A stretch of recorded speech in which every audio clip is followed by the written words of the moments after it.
People want somebody who's buttoned up and understands their business and can help them navigate these uncharted waters and make sense of all this technology. I think branding is a big piece of that.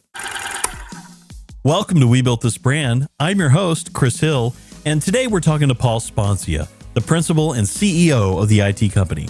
Paul has a history of helping build great IT service brands here in East Tennessee, be that Claris Networks or his current business, the IT company. Paul actually joined the IT company back in 2010, which at that time was a company named CSK Technologies. And he oversaw a rather dramatic brand refresh at CSK, transforming it from CSK into the IT company.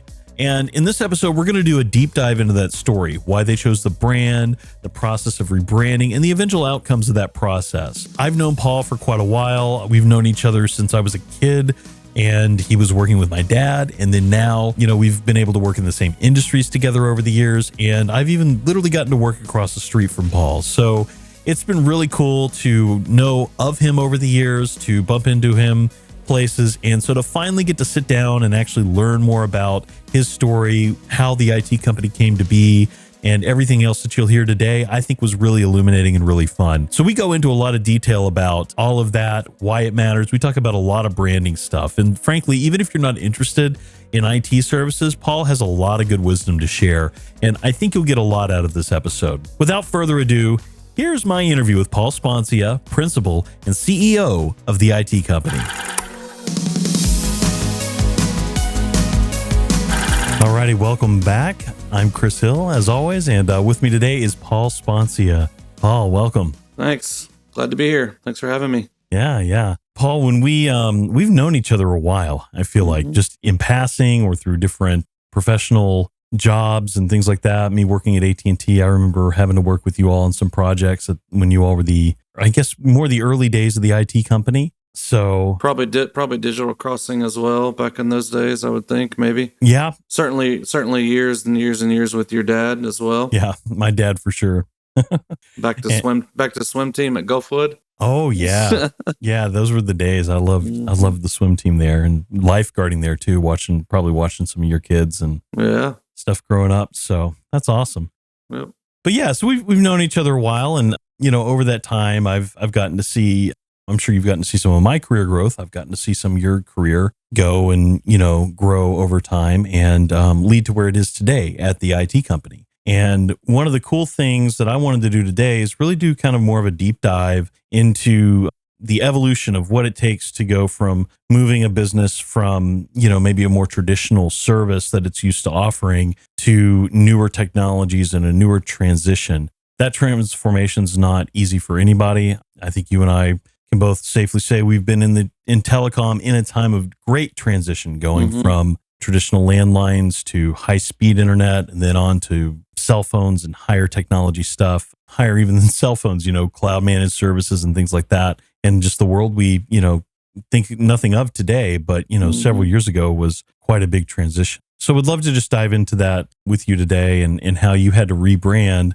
what was CSK Technologies into the IT company. So let's dive in a little bit and talk a little bit more about your background first, because as much as we know each other, most of the audience doesn't know who you are. So Sure. We'd love for you to just share a little bit about your background and what led to you being with the IT company. Yeah, I've been space of some type of IT services, managed IT, since 1996, a long time. Yeah. So a really, really long time. So came out of a construction company where I was in IT and wrote some software, and anyhow, created a managed IT company known as Claris Networks. So I spent 11 years building that company, left there, spent a couple of years doing some consulting for a couple of managed IT companies. And at Claris too, we went through a rebrand. We were actually RM Technologies first, and then we rebranded as Claris Networks. And so marketing and branding have always been a very, very important thing to me. Extremely important to me. I've always felt like there's something powerful about a brand, even a brand with just an icon. I remember when we were thinking about rebranding to Claris, one of the things I remember telling the folks that were working on it was, you always know what the speaking of AT&T, you always know what the AT&T symbol is. Like when you see that little symbol, everybody knows that's AT&T. When you see the swoosh, everybody knows that's Nike. When you see the three stripes, everybody knows that's Adidas. So I hearkened to that. Like, I want something that when you just see the icon, you know who it is. So branding has always been really important to me. But I joined CSK, what was CSK, in December of 2010. And I knew that we needed to do a rebrand relatively soon. I knew that the name was nothing wrong with the name. It was the founder's and his wife's initials. But I knew it didn't carry enough from a branding perspective for us to really be able to create a mark and a style and all the things I felt were important. Right. So anyhow, that. I joined it in 2010, and it wasn't too long before I was like, we need a new face. And I totally get that, having been in telecom of that era. Like, a lot of the tech companies that were the IT support companies that were, local to the areas that I operated in were these like CSK Technologies or RM Technologies. They were initials first, Yep. and never really exactly knew what they stood for or why. You just knew they were. Yeah. And that was great for, I guess, word of mouth. But, for a new business looking for, an IT company, something like RM Technologies doesn't just like automatically spark, oh, this is the company I need to help me solve my problems. Right. Yeah, absolutely. Yeah, that was, both of those names, there was always something about it that I knew would have to be different because it didn't just make enough sense. And I always felt too like there's got to be a plain way to say it. Even, it's funny, Claris doesn't exist anymore, but Claris was a combination of two Greek names that we put together. But it was, I wanted the word networks in it because back then we were a big cloud hosting company and infrastructure company, et cetera. So I've always been a believer too, and just say who you are. Don't try to come up with these fancy names that nobody knows quite what they mean. Yeah, throw a bunch of things together and be like, we're the Huguenots or something like that. Or Kairos, it's like, yeah, whatever. I mean, there's a lot of cool Greek names, but only people that study Greek know what they mean.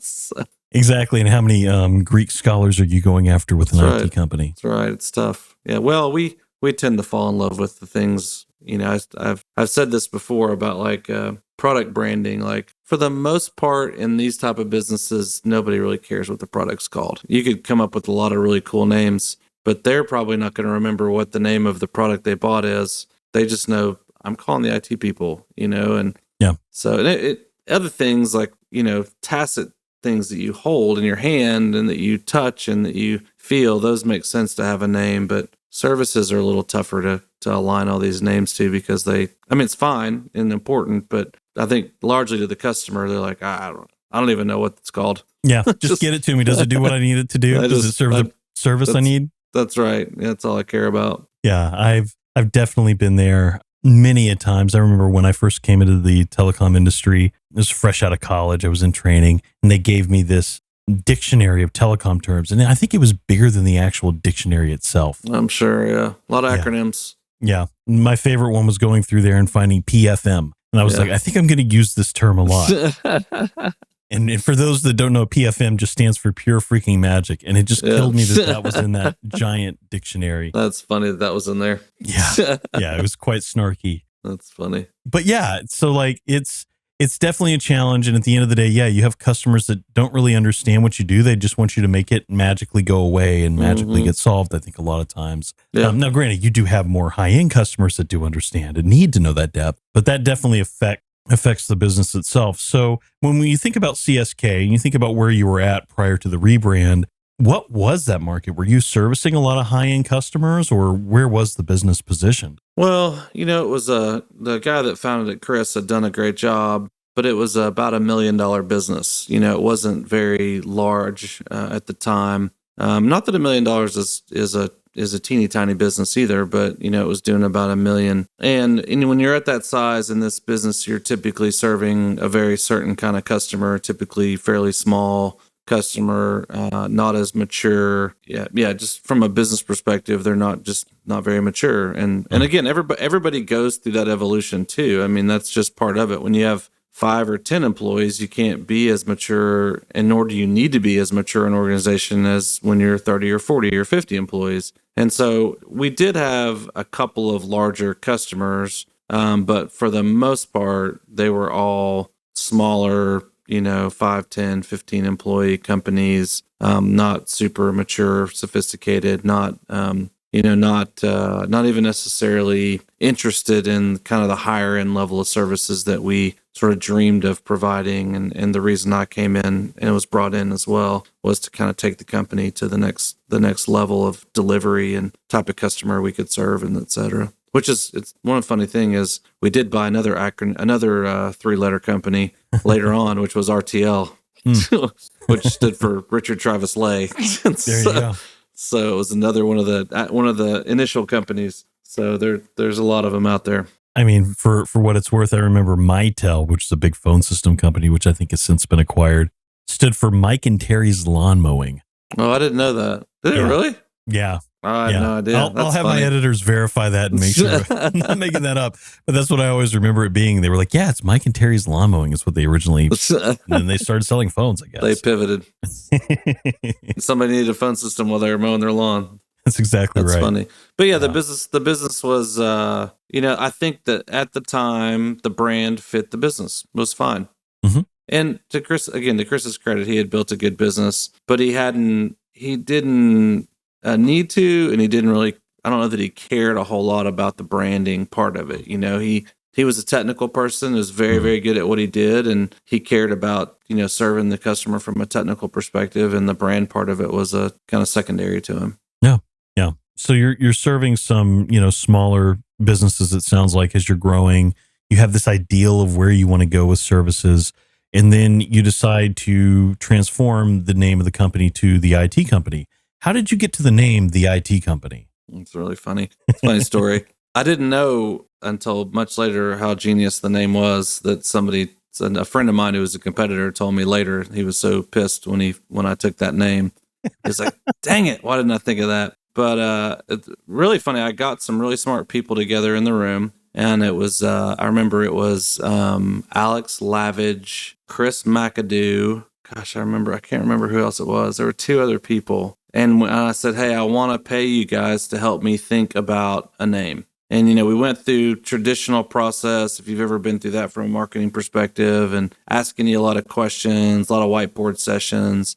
And I was like, I don't know, there's this name I like. It's kind of like the IT company. Just like, why don't we just call it what it is? And they're like, nah, it's really not. It's not that cool, and it's just not, I don't know, it doesn't really speak to me. It's not that sexy. And I was like, yeah. So I think I spent like $10,000 going through this process and all these names. And I was like, I'm just going to keep the IT company up there. Yeah. And I just never fell in love with any of the other names. And I was like, you know what, guys, we're just going to call it the IT company. And so thanks for all your time. And I need to go back and see if I have some of the notes and stuff that we took from that and some of the names we came up with. Because some of them were things like Kairos and, like Greek and Hebrew and Latin and putting names together and, all this stuff. And so, but yeah, I was just like, I don't know. Why don't we just call it what it is? We're an IT company. So why don't we just call it the IT company? Yeah. And see how that works. And that's that's really legitimately how I got there. And then the mark itself, I don't know. I've always liked a circle. And part of that is like, I like the idea of something complete, this whole same thing with, a ring. You go through the ceremony right when you get married, and they talk about perfect circle, and there's nothing in it that's broken and all that stuff. So I always liked the idea of a circle. I thought it fit well in the tray of the computer as the icon, because in our business, there's like a little icon for people to click on and request support or whatever. And so I thought it would always be, something that would look cool as a circle in the tray. And I don't know. I just was like, let's just do this IT thing.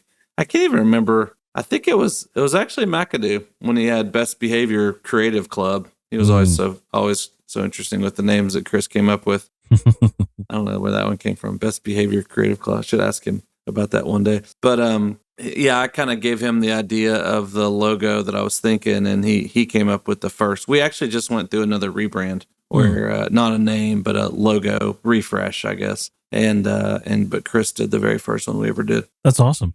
Yeah. I remember when the IT company came onto the scene and seeing and hearing like the IT company, that's just so generic. But it's kind of clever because like when someone goes to Google an IT company for Knoxville and they type in IT company Knoxville, you're going to come up. Yep, that was really that was the last thing I thought ever. I mean, I actually didn't even think about that. It was like Mm-hmm.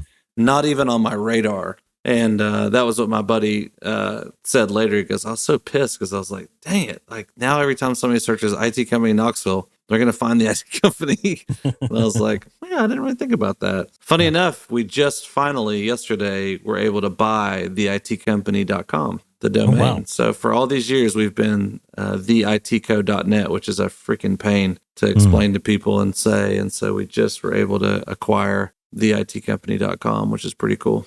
Congratulations. I know how domains go. That's a big deal. Yeah, it wasn't cheap to acquire it, but it was, and it wasn't also, crazy, but yeah, worth it. So super pumped about that. That's awesome. So I know this rebrand wasn't just about the name. It wasn't just about the content. There was also maybe some technical stuff, services, products, things like that changed with this rebrand as well. What was that process like? How challenging was that for a company that was used to just being CSK? Well, I think there's a lot more to it. I mean, from an outward marketing perspective, that's the easy part. I've said this many times to people who've asked me, like, building Claris, this sounds very trivial, so I don't mean it or trite that way, was a whole lot easier than building this company. So because Claris was invented from the ground up, and it was like I was able to shape and mold and build the culture, as from the beginning, the brand, the culture, everything. And I think in a small business, that's a point that I think is important, is in a small business, the business largely takes on the brand and the culture of whoever that person is that's the leader, the owner, the inventor, or those few people that are a part of it. And usually there is one particular one who it takes kind of it's almost like your child, right? It becomes like, oh, this one child looks more like their dad than their mom, right? That, so your company kind of begins to look like you. So I'm sure, Chris, your company does, right? Your company's culture is largely a byproduct of who Chris Hill is. And so Claris was largely a byproduct of who Paul Sponcia was, because that was the company that it was my company. I largely built it. This was very different. This was, a company that had a culture that wasn't cultivated and wasn't curated. It just kind of happened. And it was largely followed by Chris. And again, we talked about that, right? Chris was a great technical, actually one of the absolute most brilliant, brightest humans I've ever met, like crazy, wicked smart. But the company largely followed him and his brand and who he was. And so having to change that was super hard. And I give him a lot of props. Like, he was very humble and very much said, yeah, you do what you got to do. It's not going to be easy. There's going to be things I hate about it, but I know that that's why you're here and that's what you're here to do. So it's super tough. I mean, like, as a matter of fact, I'm the only person that exists from that day that I started, in December of 2010. And that, I don't say that lightly. Like, letting people go and them moving on is a very, very difficult thing. But that's part of a rebrand too, is like when you change the brand, there's a cultural element in that as well that you're changing at that scale, right? Like, we weren't like what we did with the IT company logo last year is not the same thing. It's like probably not gonna have people leave over that. That's right. That's just a refresh of our logo. This was actually a whole rebrand of who the company was and what we did and how we did it, and what we wanted to be, and the kind of the level of professionalism, that I wanted us to have, was just at another level. And again, I want to be real careful. It's not a knock on Chris. It's just, I looked at it differently and saw it differently and wanted to see things done differently. And I've always had this idea because we're at the higher end of the market of what we do from a delivery and a cost and how we deliver and what we deliver, the brand needs to speak to that. And we all know that from all the brands we love. There's a brand that you spend $1,000 on and a brand you spend $100 on. And the way that they present themselves, the $1,000 brand versus $100, they're very different, and they just are. Walmart and Target, right? Like, it's just nothing wrong with Walmart, nothing wrong with Target. But like, it feels different when you walk into Target than when you walk into Walmart. Right. And it's a bit more expensive, right? And so kind of that thought process, I think it's tough. I mean, it's tough to change a culture and to move a ship that's moving this way and move it this way. And a lot of people won't make it. and that was a hard thing. But we also had to upskill, and I mean, we needed a different type of employee to deliver the services that we wanted, and we had. I mean, there were fine people that were there when I got there as well. It just needed to look different, act different, be different, even from the office. And I mean, we painted the interior of the office and kind of tried to make it fit the brand that we were, and eventually moved because that office didn't fit the brand. And I think that's a big part of it. Like, all that stuff to me matters a lot. Is that what led you to Emory Place, that move? Or was there another one in between? Yeah, we actually, when we bought the other 3-letter company, RTL, they had an office over on like across from US Cellular. Yeah, it is. It was kind of in a one of those, like, not a strip mall, but like a strip office park, right? Yeah. And but it was more modern, but again, we went in and we painted the place, and the guy already had done a good job of, like, he had glass, like a glass conference room, and so I had some cool stuff. So we just had to sort of gussy it up a little bit, make it look cooler, put our colors and logos on the walls and stuff like that. But that was actually a big deal. I mean, that felt really good. Like, it felt good for everybody. It was a new spot. It was cooler, a little more hip. But yeah, I mean, eventually to Emory Place, yes. When we were seeking out a spot, I really felt like my kind of thought process then was like, I really wanted to, I love Brooklyn, New York. And I was like looking for something that reminded me of Brooklyn. Like warehousey kind of thing, and high ceilings and old floors and stuff like that. And I felt like it did fit our brand, because it was like kind of cool and hip, but old, but classy, and repurposed. And there was a lot of things about it. So I would say, and that was from a branding perspective, that was always my thought, is I never wanted to be fun and playful, but I wanted to be like this kind of edgy, but elegant at the same time. So a little bit like edgy because it's tech, but very elegant because it's professional. That was the brand image that I always had in my mind whenever we were doing the first rebrand. Yeah, you don't want people to walk in and see a bunch of dusty old computers in the front office, and a receptionist sitting there. You want people to perceive it as, we've got this under control. You're taken care of. Exactly. I get that. Yeah. That's really cool. Yeah, and it's funny. I've heard like a lot of people. I actually had a new customer who used to work for a competitor. And so they were interviewing us, and we were talking. And when I found that out, I was like, oh, that's funny. Like, I don't get to talk to many people that worked for competitors. Like, what was your image of us in the market? And he basically said all the things that I was hoping he would say. Very professional, high end, top of the market. And I've always wanted to come to your office because I always heard it was just this really cool office. And I was like, that's super funny. And he's like, and it is. Like, he was there at the office. Like, it really is. It's everything everybody said it was. Like, that's funny. Yeah, that's really cool. Yeah, I mean, it all plays into the brand and how people perceive you as a business, right? So yeah. To that point, so like, you've rebranded, you're the IT company. As you have, especially in the early days when you were making those shifts, maybe you had some transition going on, all those challenges, like, it's got to be nerve-wracking, right? You're saying we're planting our flag in the ground. This is where we're going to be going. And you have to get some validation that the business is actually moving the way you want it to. What was that moment for you where you just realized, yes, my business is moving forward. This is the way we wanted it to go. And we're seeing proof positive that that things are going the way we wanted them to. It was quite a while, and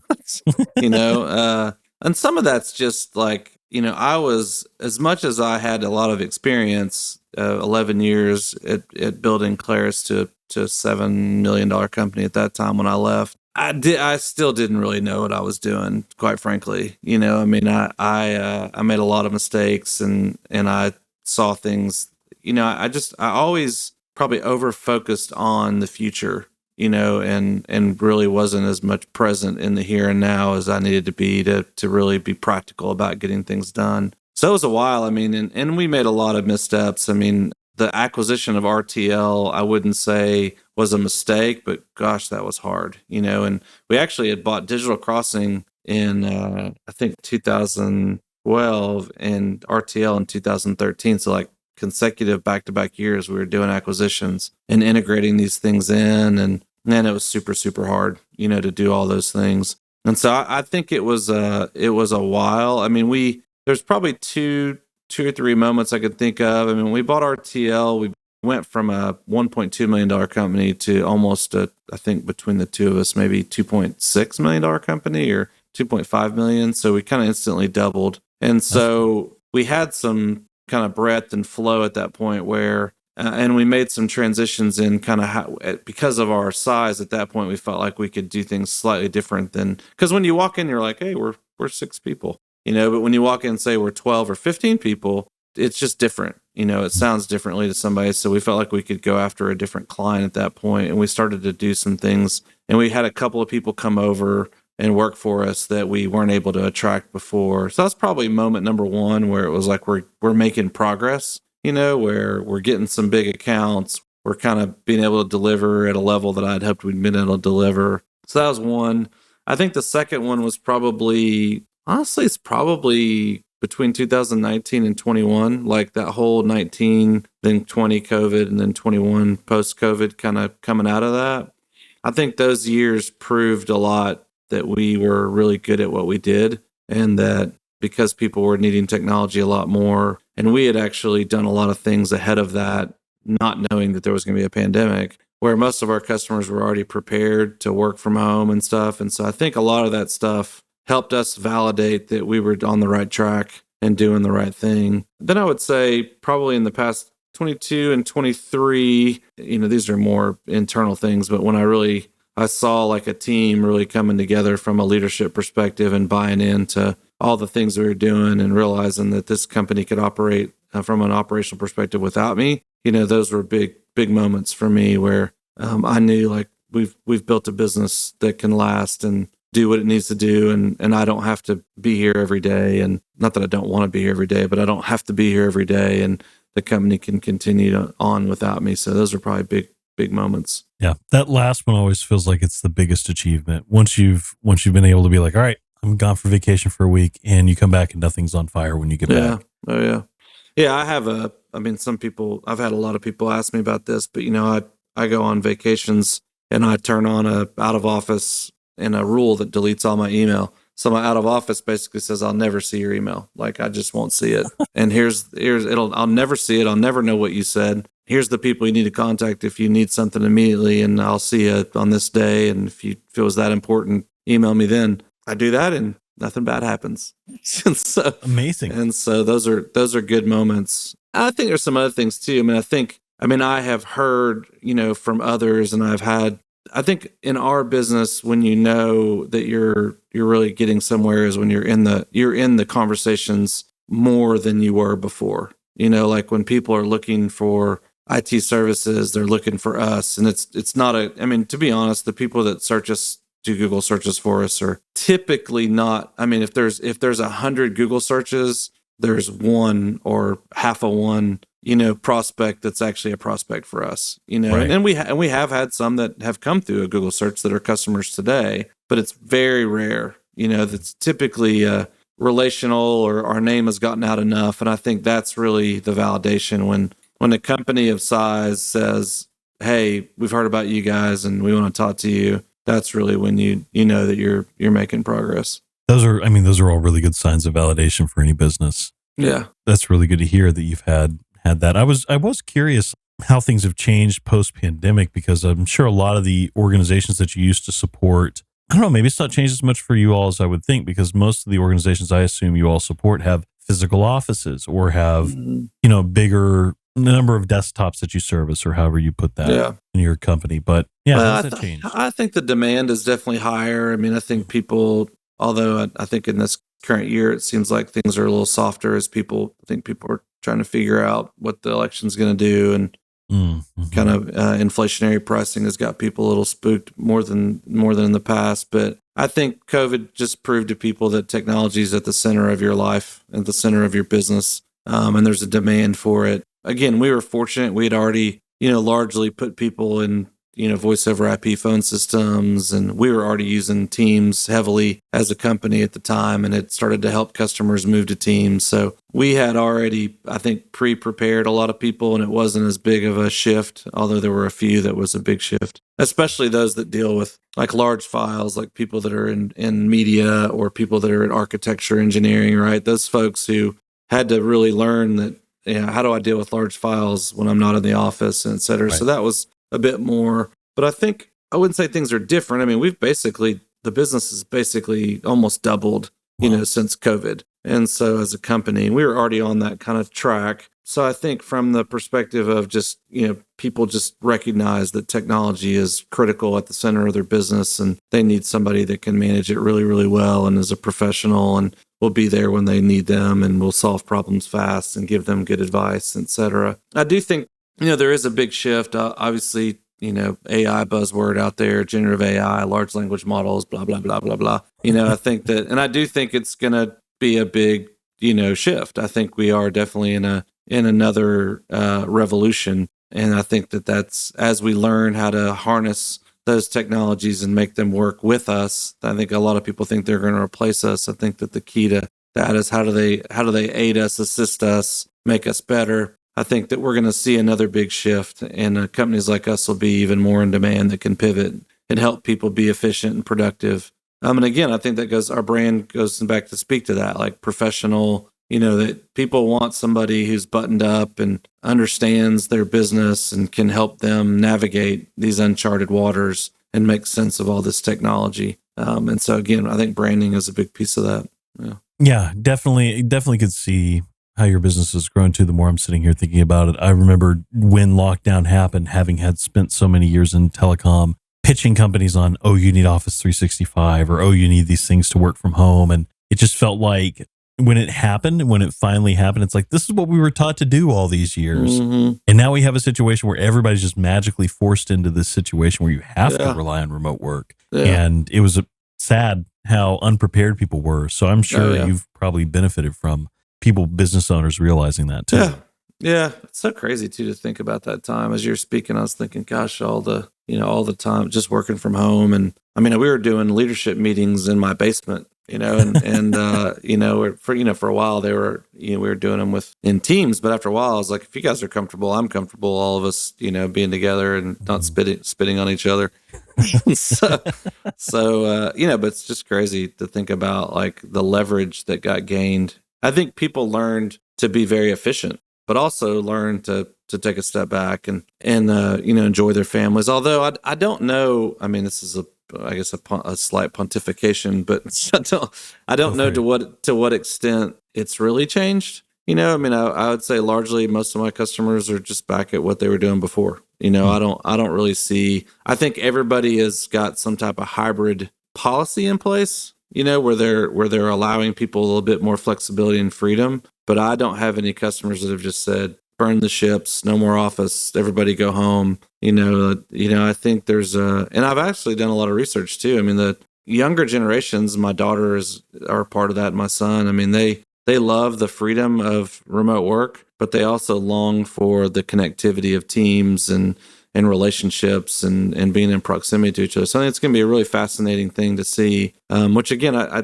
think all this stuff goes back to good branding and good marketing and communication is how do we communicate this? Because part of brand building too is attracting talent. Right. I think we haven't talked about that, but I mean, part of brand building is creating a place where people want to come to work. Yeah. People love to come to work and people want to stay working there. In a world where there's so much flexibility, we have a really high retention rate. I think 6 or 7 people that have been here for over 10 years. Wow. So a third of our companies, almost a third, maybe a quarter of our companies have been here for over 10 years, maybe more than that. One individual's been here 13. He's 6 months after I came here. And so there's a lot of brand building and attracting, but not just attracting, but retaining talent, because people want to be proud of the place they work. They want to be proud of the work it does. They want to be, let's talk about the best branded company in Knoxville right now. Who do you think that is? Oh man, best branding company in Knoxville. Best branded company in Knoxville. Best branded company. Oh man. My gut on that, probably not going to be the one you're going to talk about, but I really think that Zach Roskop over at Knox Brew Tours, the way he's done Knox Brew Tours, the Brew Hub, he's kind of combined all that together. There's a lot of like, he's really intentionally thought through the thematicness. And I'm not just saying that because he's been a guest on our podcast. That's good, yeah. I think he does a really good job keeping branding and thinking about that when he builds a new operation. I think it's Axel. And Okay. I could be biased because they're around the corner from me, but dear Lord, like there are billboards everywhere. Build your empire. Like everybody that works there wears their shirts. Like if Right. you go to Balter or go to any of these places for lunch or whatever, there's Axle people there. They've all got their shirt. There's a company store. They got a gym. Our marketing coordinator Macy, who she's like, Yeah. I was before she has a house now, but she goes, I was in my apartment and there was like apartment complex and this dude came out. He's wearing like a Razorback, workout shirt that said Axle Logistics on it and stuff. And so I think those guys are, which I don't know if you've had Sean as a guest, but if you want Sean, I'd be happy to arrange that Let's for talk you. about it. That'd be great. But they've done a great job. I mean, they've done a fantastic job of branding themselves, and the people that work there wear their swag, and it's impressive. I think the job that they've done, and I think it's been. I would say Sean's probably going to say a lot of the same stuff. Like it's about attracting or retaining talent and stuff like that. So yeah, I mean, I think that it matters. Like your brand matters to the people that work there. They want to attach to something, and they want to belong. They want to believe they're part of something, and that brand is important. I think you bring up a very good point, which is I think if people really love a brand and they work for that brand, they're willing to wear the brand in public. Yeah, 100%. That says a lot about the business. So I'll concur. I mean, I think I think that makes a lot of sense. I'm going to stick with Zach, but I do think what you're saying, I do think what you're saying is like, it really makes a lot of sense for the people that are there. They're very passionate about it. Yeah. I think that makes a lot of sense. I mean, if we're going really meta, I think UT would probably be the better. They're the right. level one, Pilot, small businesses in town. Yeah. I think that makes sense. I got you. Well, obviously we have big ones like, pilots everywhere, some of these guys that, are like that, but they have a long standing brand. I mean, Axle's relatively new on the scene, if you think about it. And there's others that are out there too, but I like it though. The thing I think about them again is their people love to wear their gear. And if you love to wear the gear, you must love the brand and the place that you work. So yeah. I need to start giving out more hats. That's right. I mean, where's mine? I got my podcast. We did this hat. Like, we need to do a better job of that actually. But it's important. People care. Yeah. When you got a cool brand, why not wear it? One of our clients that does a podcast, they have quite a unique brand, and people die for their swag. They go to events, and that's all they do. They don't have a booth. They just carry swag with them and hand it out. That's smart. Yeah, I love it. That's cool. It's really sharp. That's a good idea. But yeah, that's a lot of fun. A backpack full of swag, throwing it around. Pretty much, yeah. And they go to Amazon's reInvent conference every year, and so they'll go and they'll take poker chips and they'll have discount codes on the back for their swag, so you can buy stuff from their store. That's smart. Yeah, that's pretty cool. I like that. Pretty brilliant. Yeah, it is. But that's cool. That's awesome. Well, Paul, this has been really great. We always wrap up with the same question, and that is, what brand do you admire the most right now? You've already mentioned Axle. Is there maybe a more national brand, or is Axle the answer? No, I mean, I do admire what they've done a lot. I'll go with a brand that I wear a lot, which is Peter Millar.